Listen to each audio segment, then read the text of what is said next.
The twilight years. For many, they conjure images of peaceful retirement, wisdom shared, and the gentle rhythm of a life well lived. Yet, beneath this serene surface, a quiet anxiety can simmer, especially for those navigating these years alone. What truly happens when an older person lives without the daily presence of someone checking in? It's not merely about the specter of loneliness, as profound as that can be. It's about the subtle, unseen risks that can accumulate when no one is there to notice a slight stumble in the kitchen, a phone that remains unnervingly silent, or a gradual withdrawal from the once cherished routines of life. Imagine for a moment the vast, echoing silence in a home where help might be just out of reach, where a minor mishap could escalate into a crisis simply because it went unobserved. This is a stark reality many seniors confront as they age, sometimes outliving their spouses, friends, or finding their children understandably consumed by their own lives. However, to paint this picture solely with strokes of vulnerability would be to miss a crucial, empowering truth.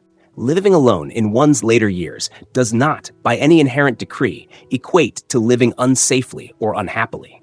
In fact, some of the most remarkably independent, mentally acute, and emotionally resilient older adults are those who have masterfully learned to adapt their homes and habits, transforming them into bastions of safety and comfort.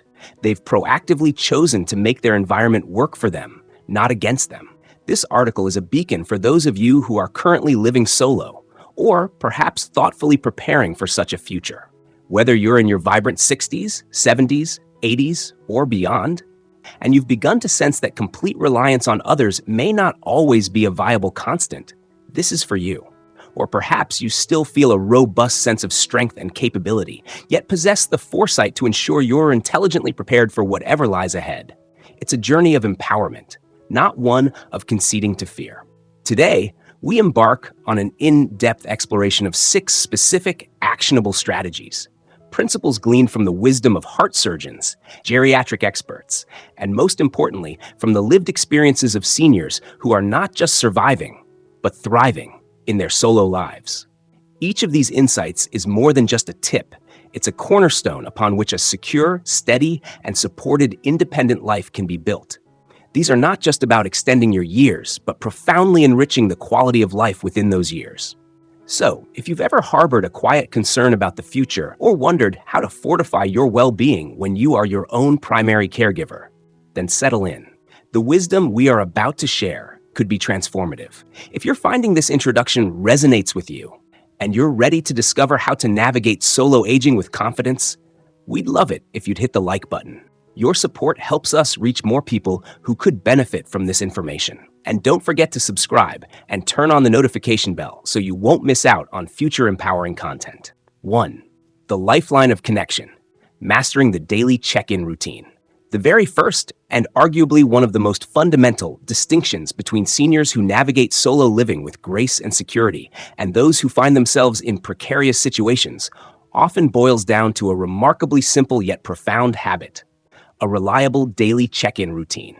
This isn't about surrendering an ounce of your hard-won independence or admitting a need for constant oversight. Rather, it's about intelligently and discreetly weaving a safety net that operates quietly in the background of your life, a silent guardian angel. Many older adults cherish their solitude and rightly guard their privacy. But the unvarnished truth is, what happens if a sudden dizzy spell leads to a fall? What if a crucial morning medication is forgotten due to a momentary lapse in memory? Without some form of regular check-in, a relatively minor issue can, with alarming speed, morph into a serious, even life-threatening emergency. Now, let's be clear. This doesn't necessitate someone physically visiting your home each day, which can feel intrusive for many. The beauty of a check-in system lies in its flexibility. A brief, cheerful phone call, a quick good morning text message, or even a prearranged visual signal. Something as simple as opening a specific curtain by a certain time, or placing a small agreed-upon item on the porch, can be all it takes to communicate to a designated person that you are up, active, and well. Some innovative communities have even established buddy systems, where neighbors casually glance at each other's windows for a morning sign or check for a newspaper still on the driveway in the afternoon.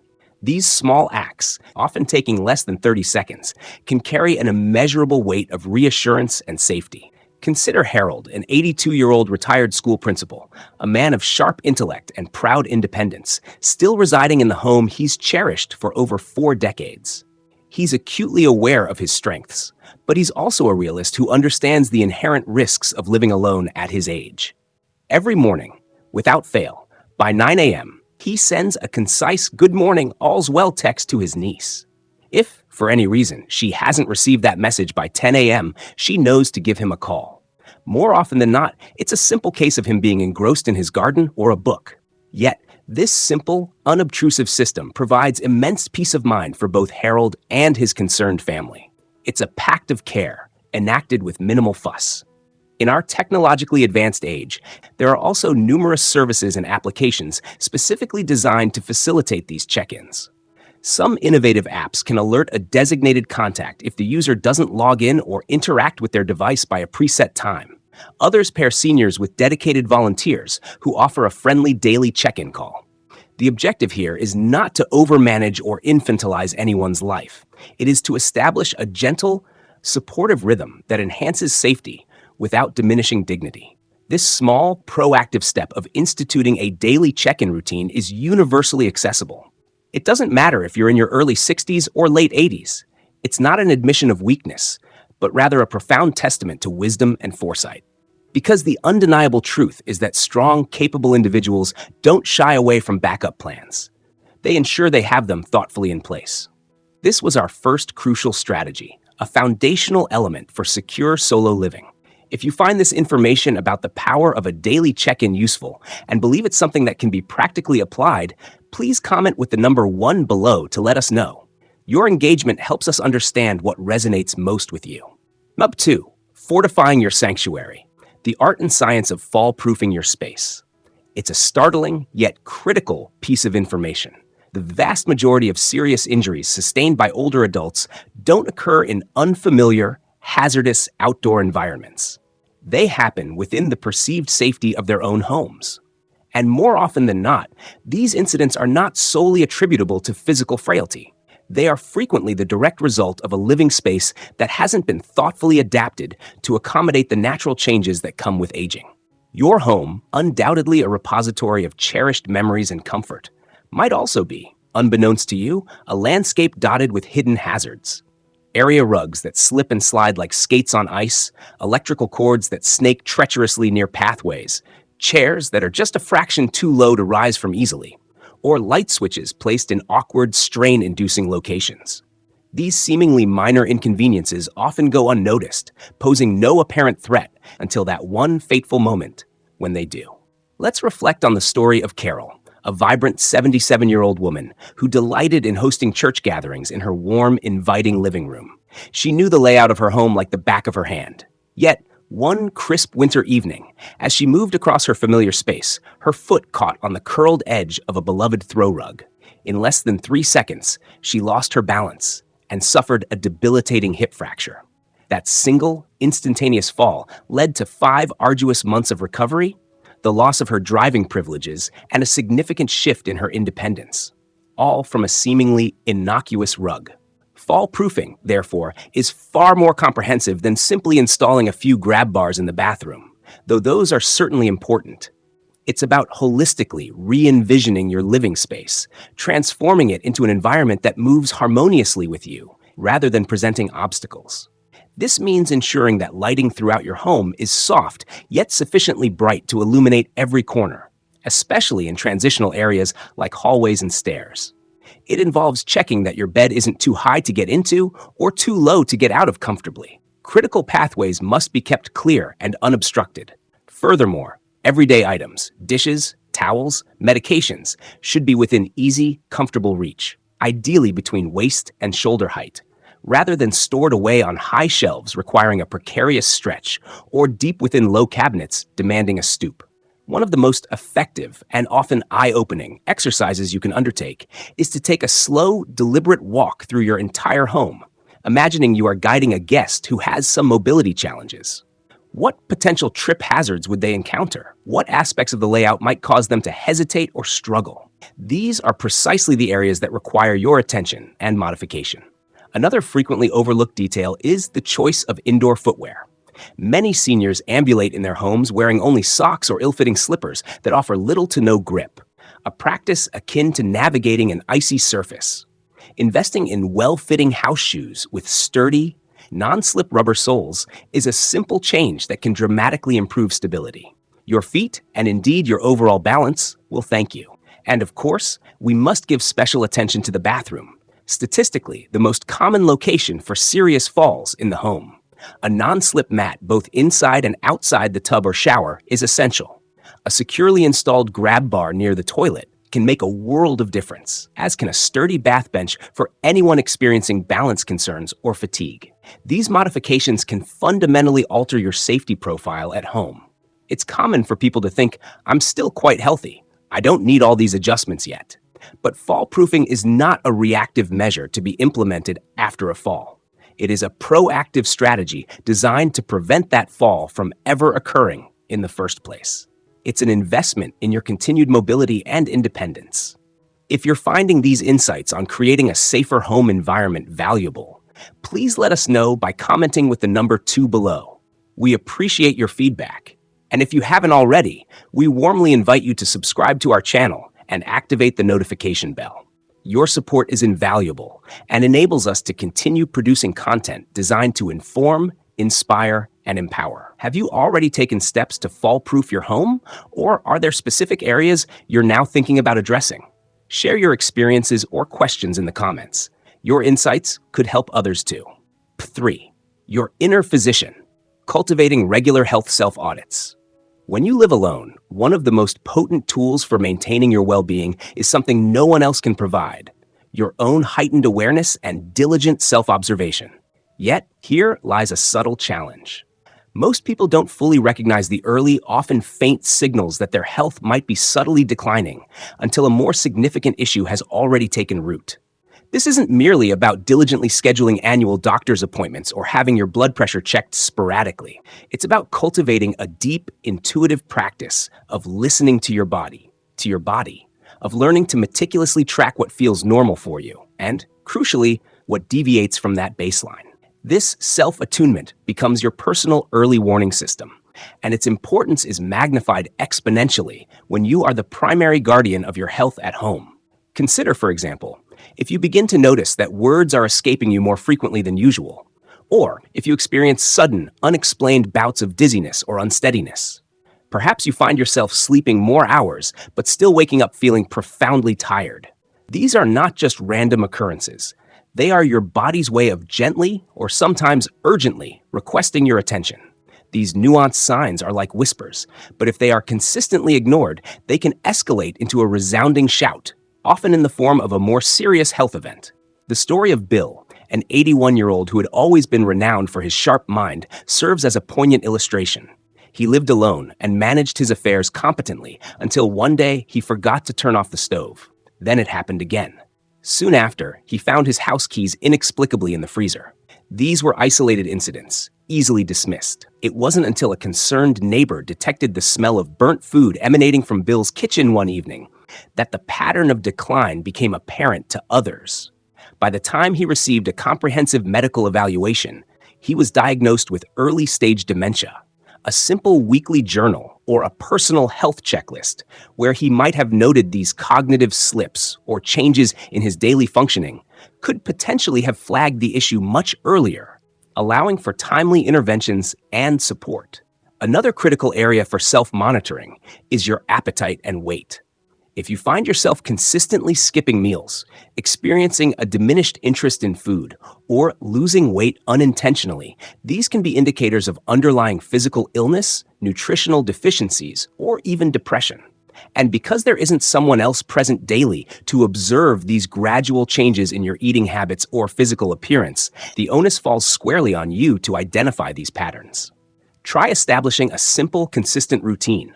For instance, every Sunday morning, perhaps while enjoying a quiet cup of coffee, take a few moments to reflect on 5 key questions. 1. Did I sleep well and feel rested most nights this past week? 2. Did I eat regular, nourishing meals? And did I feel appropriately full and satisfied? 3. Did I have sufficient energy to accomplish my essential daily tasks without undue fatigue? 4. Did anything feel off physically? Any new or worsening pain, dizziness, swelling, or other unusual sensations? 5. Did I experience prolonged periods of feeling unusually down, anxious, or irritable?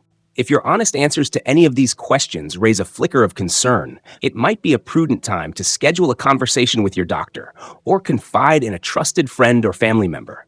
This proactive habit isn't solely about the early detection of illness, as vital as that is.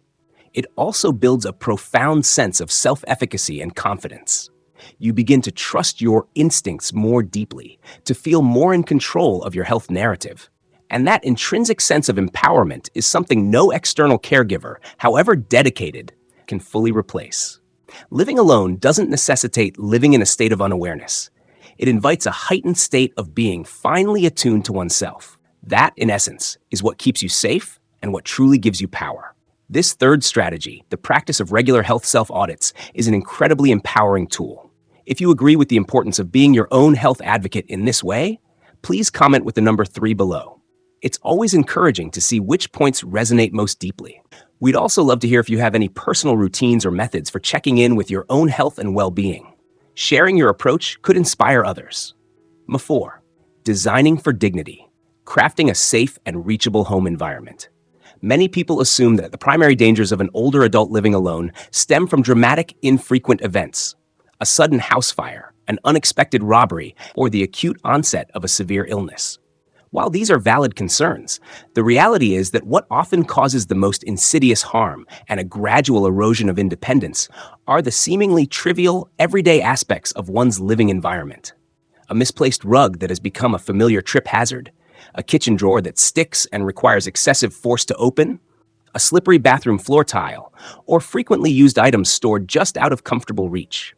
These elements don't just make daily life more challenging, they silently, incrementally chip away at safety, confidence, and the ability to live independently with dignity. What makes this particularly insidious is that, over time, we tend to adapt to these minor inconveniences, often ceasing to notice them consciously. That flickering hallway light, you learn to navigate in the semi-darkness. That one step on the staircase that always creaks or tilts slightly, you instinctively adjust your gait without a second thought. The problem, however, is that while your mind might adapt, your body, particularly as it ages, doesn't always possess the same swift compensatory reflexes. This disconnect can create a perfect storm for accidents.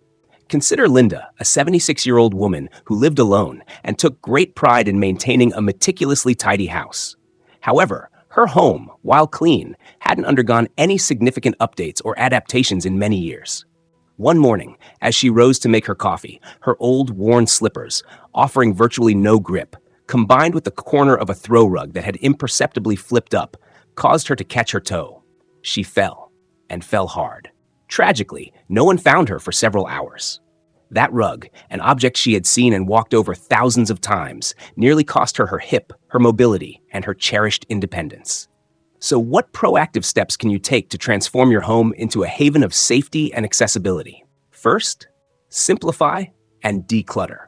Take a fresh, objective look around your home, as if you were seeing it for the first time or through the eyes of a safety inspector. Are there electrical cords stretched precariously across walkways? Is there an excess of furniture creating cramped, difficult-to-navigate spaces? Are there mats or carpets that slide easily underfoot? These are all prime candidates for removal or modification. Your living space doesn't need to be Spartan or bare, but it should never feel tricky or hazardous to move through, especially when you might be tired, unwell, or a little unsteady. Second, focus on lowering and lightening items you use most frequently. If you find yourself routinely reaching high above your head to retrieve a bowl from a kitchen cabinet, or precariously stepping onto a chair to grab a towel from a high linen closet shelf, these are significant red flags. Reorganize your storage so that daily use items are located at a comfortable height, generally between your waist and shoulder level. Consider investing in lightweight dishes and cookware, easy open containers that don't require excessive force, and soft-close drawers and cabinets that don't jam or slam shut unexpectedly. Third, ensure you have appropriate and adequate lighting. As we age, our eyes require more light and adapt more slowly to changes in brightness, especially to darkness. Install motion sensor nightlights in hallways, bathrooms, and the kitchen to provide automatic, hands-free illumination. Crucially, make certain that every stairway, no matter how short, is well lit from top to bottom, ideally with light switches accessible at both ends. Fourth, strategically think about reachability for communication and emergency assistance. Telephones, preferably cordless or mobile, should be accessible in multiple rooms, not just one central location. Consider emergency alert buttons or wearable devices, such as smartwatches with fall detection or dedicated personal emergency response system, PERS, pendants. Viewing these not as symbols of weakness, but as tools of wisdom and preparedness is key. Lastly, and this cannot be overstressed, make your bathroom as safe as humanly possible. This invariably means installing secure grab bars in and around the shower tub area and near the toilet. Use high-quality non-slip mats both inside the shower tub and on the floor outside it. A sturdy, comfortable seat in the shower or tub can also significantly enhance safety and reduce fatigue. These modifications may not feel glamorous, but they are profound protectors of your dignity and keystones of sustained independence. They empower you to continue managing your personal care safely and privately. This fourth principle, designing your home for dignity, safety, and ease of use, is so vital. If you recognize the profound value in making these thoughtful adjustments to your living space, please comment with the number 4 below. We truly appreciate your engagement. And if this discussion has been helpful, please consider giving this video a like, subscribing to our channel, and clicking the notification bell. Your support fuels our mission to share valuable, life-enhancing content. We're also curious, what's one change, big or small, that you've made or are considering making to your home to improve its safety and accessibility? Sharing your ideas could spark inspiration for others in our community. 5. Weaving your web. Nurturing strong emotional and social anchors. The experience of being alone is not intrinsically synonymous with the state of being lonely. However, when one is older and living by oneself, emotional isolation can be an insidious guest, creeping in slowly, often unnoticed, until it settles deeply within the heart and mind. This isn't always about a physical absence of people. Rather, it's frequently about a perceived lack of feeling seen, a diminishing sense of being needed or valued, and a fading feeling of genuine connection to others and to the world at large. One of the most significant, yet often underestimated, dangers of growing older in solitude is the gradual erosion of one's sense of purpose. A life that was once bustling with professional responsibilities, the vibrant energy of raising children, active community engagement, and a rich social calendar can transition into days marked by profound quietness, long, echoing silences, and a stark absence of anyone to check in on you, or for you to check in on. While a certain degree of solitude can be peaceful and restorative, an excess of it, particularly when involuntary, can pave the way for emotional numbness, clinical depression, and even contribute to cognitive decline and memory problems. I recall a conversation with a gentleman named Gerald, 82 years old, who had been living alone since his beloved wife passed away several years prior. He was, by all outward appearances, managing well. He still cooked his own meals, took daily walks to the local park, and managed his own shopping. Yet, beneath this veneer of capability, he carried a heavy burden of invisibility. He once confided in me, his voice tinged with a quiet sorrow. You know, I could disappear for a week, and it's entirely possible that nobody would even know. That sentence has stayed with me, a stark reminder that for many older individuals living alone, this isn't just a fleeting feeling. It's a deeply felt and sometimes tragically accurate assessment of their social landscape. The heartening news is that emotional and social anchors can be rebuilt, reestablished, and nurtured, even in later life. And no, this doesn't necessitate a sudden transformation into a gregarious extrovert or obligate you to join every club and social group in town. It's about mindfully and consistently finding or creating small, meaningful threads that keep you gently but firmly woven into the fabric of the world around you. A foundational step is to establish regular, predictable social check-ins. Whether it's a scheduled weekly phone call with a niece who lives afar, a daily brief chat over the fence with a neighbor, or a standing coffee date with a friend. Integrate these interactions into your routine with the same diligence you'd apply to taking a vital medication. These connections don't always need to be profound or lengthy. Consistency and the feeling of mutual anticipation are often what matter most. Consider exploring opportunities for volunteering, even if it's from the comfort of your own home. There are numerous ways to contribute meaningfully, reading stories to children via video call, knitting or crafting items for local shelters or hospitals, or offering your expertise by helping answer community questions online. The act of feeling useful, of knowing you are making a positive difference, however small, is a potent emotional tonic.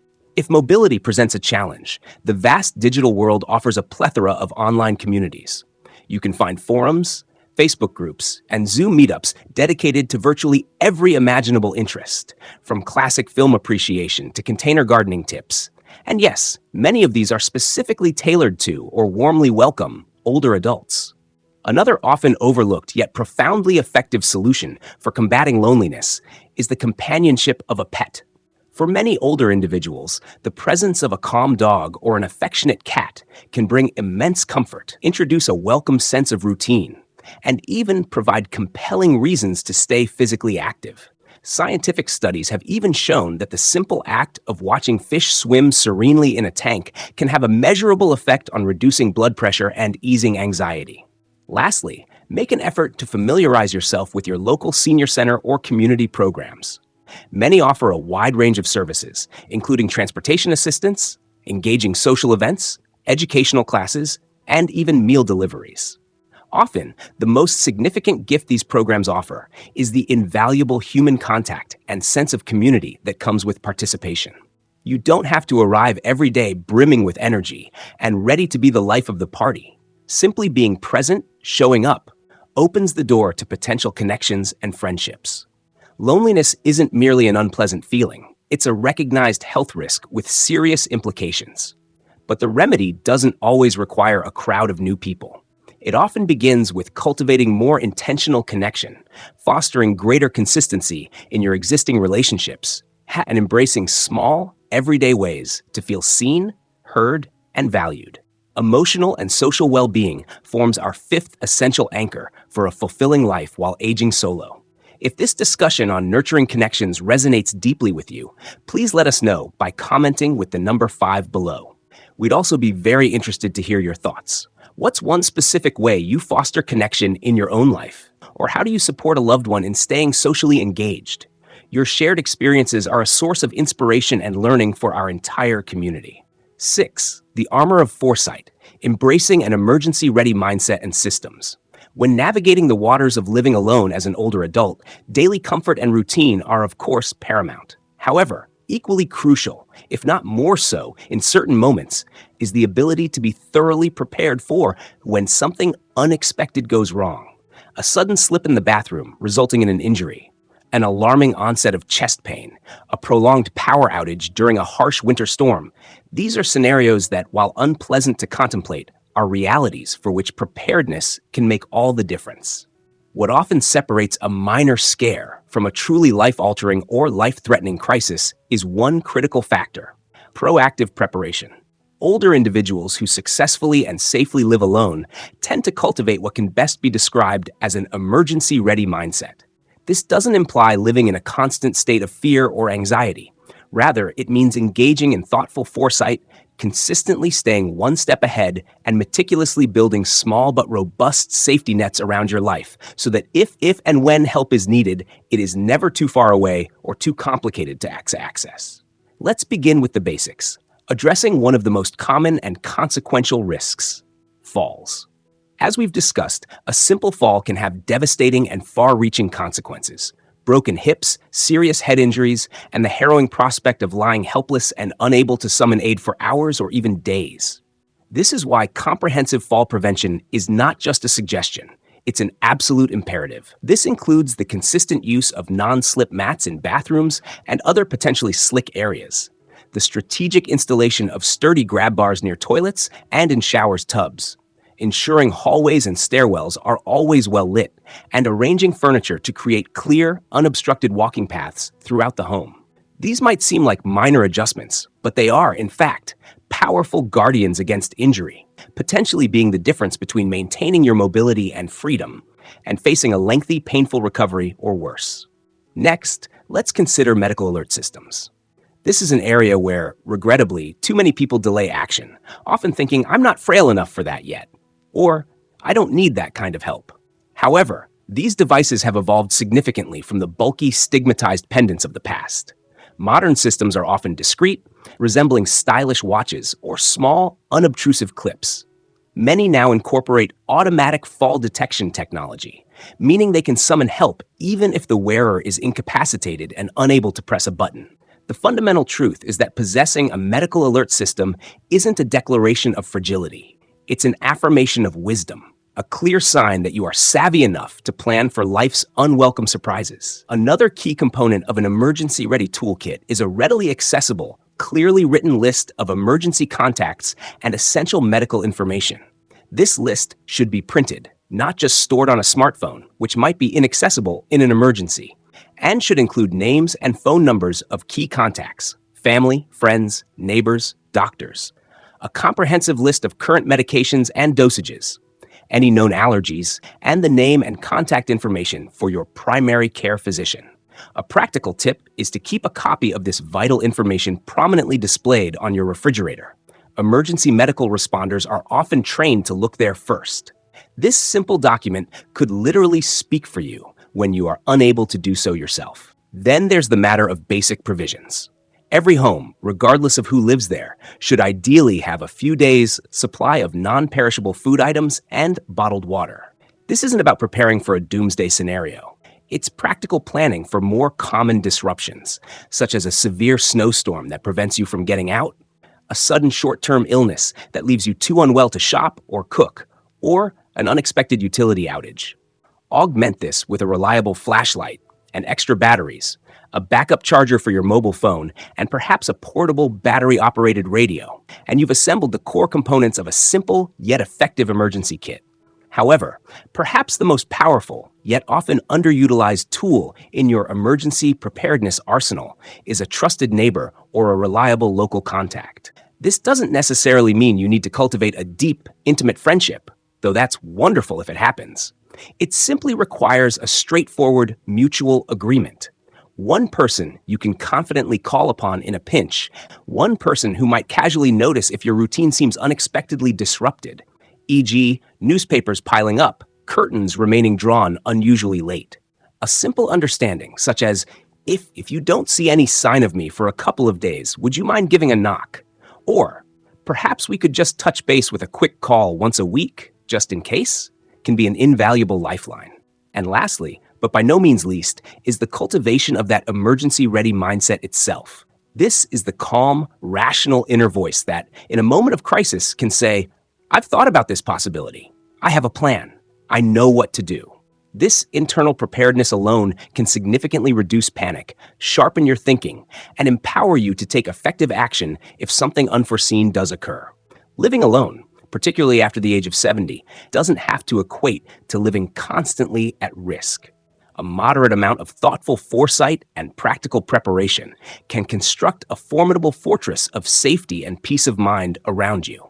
This sixth strategy, cultivating an emergency-ready mindset and putting practical systems in place, is the final piece of our comprehensive approach to safe and independent solo aging. If you are committed to taking these proactive steps towards preparedness, please comment with the number 6 below. We'd also be very interested to learn, what is one specific preparedness step that you have already taken or that you now plan to implement after hearing this information? Sharing your actions can motivate and guide others.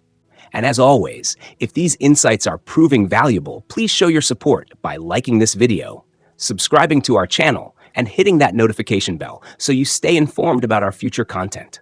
So, what truly happens if an older person finds themselves living alone, perhaps without an extensive network of immediate daily caregivers? The answer, as we've explored, is complex and deeply personal. It can be a scenario fraught with anxiety and potential hazards, but it absolutely does not have to be. Indeed, it can be a period of profound empowerment, continued growth, and deeply satisfying independence.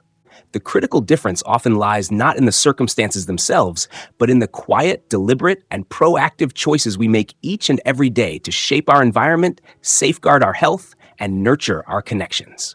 Living alone, particularly in our later years, does not inherently mean being isolated or vulnerable. Instead, it can present a unique opportunity to take definitive control of your personal space, to become a more attuned steward of your own health, and to manage your time and energy in ways that are most fulfilling to you. By diligently embracing the strategies we've discussed, fostering consistent social connections, however small, prioritizing physical activity to maintain strength and balance, meticulously making your home a safer and more accessible sanctuary, preparing meals that truly nourish your body and spirit, and establishing robust systems for emergency preparedness, you can consciously weave a life that is not merely manageable, but one that is rich, secure, and deeply satisfying. Remember, the goal is not to attempt to eliminate every conceivable risk from life, for that is an impossible and joyless pursuit. Rather, it is about living wisely, courageously, and proactively, drawing upon the immense wellspring of strength, resilience, and wisdom that you have already accumulated throughout your life's journey. It's about using these intrinsic qualities to build a daily existence that authentically reflects who you are, an independent, capable, and wonderfully complex individual who is thoroughly deserving of peace, dignity, and continued joy. You have navigated so much in your life already. You've solved intricate problems, survived formidable challenges, and adapted to countless changes with grace and fortitude. That same indomitable strength still resides within you. Now, if anything, it is even more potent, refined by experience, and illuminated by the wisdom of years. Thank you for joining us on this exploration today. We have covered a great deal of ground, and we sincerely hope these insights have been both informative and inspiring. We would genuinely love to hear from you. Please take a moment to leave a comment below and share one key takeaway from our discussion today. Perhaps one thing you learned, or one action you now feel motivated to take in your own life or to share with a loved one. Your thoughts, experiences, and reflections are incredibly important to us.